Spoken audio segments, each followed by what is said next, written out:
नमस्कार, knocking-news.com में आपका स्वागत है। मैं हूं गिरिजेश वशिष्ठ और आप देख रहे हैं knocking-news.com का YouTube संस्करण। आज मैं आपको बताने वाला हूं कि अगर आपने एक कंपनी का टीका लगवा लिया है और दूसरी कंपनी का टीका आप किसी और कंपनी का लगवाने का सोच रहे हैं तो ये वीडियो आपके लिए है। ये वीडियो आपको गाइड करेगा कि एक कंपनी का टीका अगर है तो दूसरा जो मिक्सिंग करते हैं लोग, दूसरी कंपनी का टीका लगवाते हैं, वो लगाना उचित है या नहीं है। आप कहीं मत जाइए, चैनल को सब्सक्राइब कर लीजिए, फिर बातचीत आगे बढ़ाते हैं। वैक्सीन को लेकर तो बुरी खबर आ गई है। कोरोना है भी या नहीं है, जो आपके जीने की पहली शर्त होगी आपको वो करनी ही होगी। और विचलित करने वाली खबरें, सबसे ज़्यादा मुनाफा बाजार को हो रहा है। वायरस है उसका हवा में खुल जाना, इससे बड़े सवाल खड़े हो गए। इस पर बातचीत करेंगे। नमस्कार।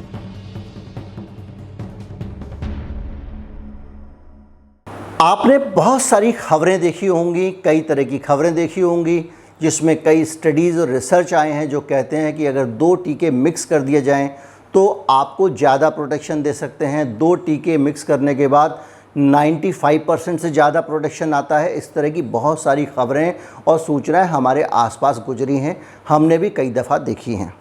इसके अलावा आपने नोटिस किया होगा कि बहुत सारे देशों में, चाहे वो आपका साउथ अफ्रीका हो या ब्राज़ील हो, जर्मनी हो, इन सब जगहों पे एक मांग उठ रही है और एक अजीब सा रिजेंटमेंट है। ऑस्ट्रेलिया है जिसमें जैसे हमारी कोविशील्ड वैक्सीन है, उसको लेकर उनके यहाँ पे रिजर्वेशन है और वो नहीं चाहते कि एस्ट्राजेनेका वैक्सीन लगवाएं। तो जिसने एक वैक्सीन लगवा ली है वो दूसरी वैक्सीन दूसरी कंपनी की लगाने की प्लानिंग कर रहा है। यहाँ तक कि जर्मनी ने ऐलान कर दिया है कि वो दूसरा डोज एस्ट्राजेनेका का नहीं लेगा। उसने अपने पास जो टीके थे वो दान भी कर दिए हैं। अब ऐसी स्थिति में ये जो मिक्स एंड मैच है, ये कितना सही है कितना गलत है, इसको लेकर WHO ने अपनी तरफ से गाइडलाइंस दी हैं। भारतीय मूल की सौम्या स्वामीनाथन, जो WHO की चीफ साइंटिस्ट हैं, उन्होंने साफ साफ कहा है कि मिक्स एंड मैच के कैसे नतीजे आते हैं, इसको लेकर कोई भी स्टडी आज तक नहीं है। किसी भी प्रकार का कोई डाटा WHO के पास अवेलेबल नहीं है। उसके कारण लाभ भी हो सकता है और हानि भी हो सकती है। इसलिए इस खतरनाक भी हो सकता है ये प्रयोग। इस प्रयोग में ना पड़ा जाए, किसी भी तरह का जोखिम लेने से बचें। ये WHO की गाइडलाइन है मिक्स एंड मैच को लेकर टीकों के।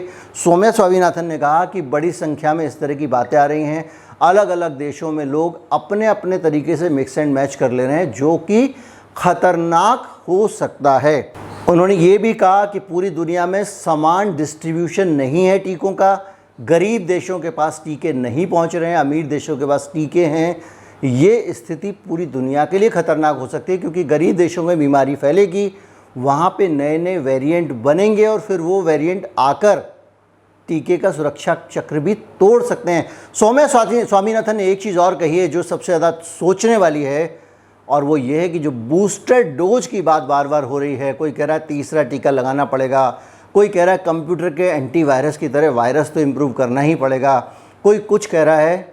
सौम्या स्वामीनाथन ये कह रही हैं कि इस पर भी किसी प्रकार का कोई रिसर्च अभी तक नहीं आया है, कोई स्टडी नहीं है जो ये कहती हो कि बूस्टर डोज से कोई लाभ मिलने वाला या हानि होने वाली है। इसलिए बूस्टर डोज को लेकर भी अभी से कोई राय ना बनाएं।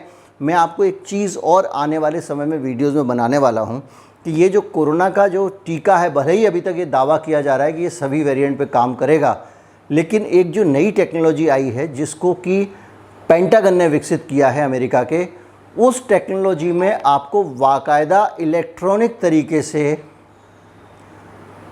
अपडेट करना पड़ेगा सॉफ्टवेयर, जो समय समय पर आपके अंदर के वायरस को पहचानेगा और उसको फ़िल्टर आउट करेगा। ये क्या टेक्नोलॉजी है, इस पर मैं अलग से वीडियो बनाऊँगा, हो सकता है मैं कल ही बनाऊँ। आप तब तक चैनल को सब्सक्राइब कर लीजिए और अपने मित्रों को भी इसके लिए उत्साहित कीजिए। चैनल को अगर सहयोग करना चाहते हैं, बहुत सरल तरीका है, जो हमारा डिस्क्रिप्शन है उसमें सबसे नीचे UPI ID है। नमस्कार, जय हिंद। ज़्यादा से ज़्यादा लोगों तक पहुंचाना है, अलख जगाना है।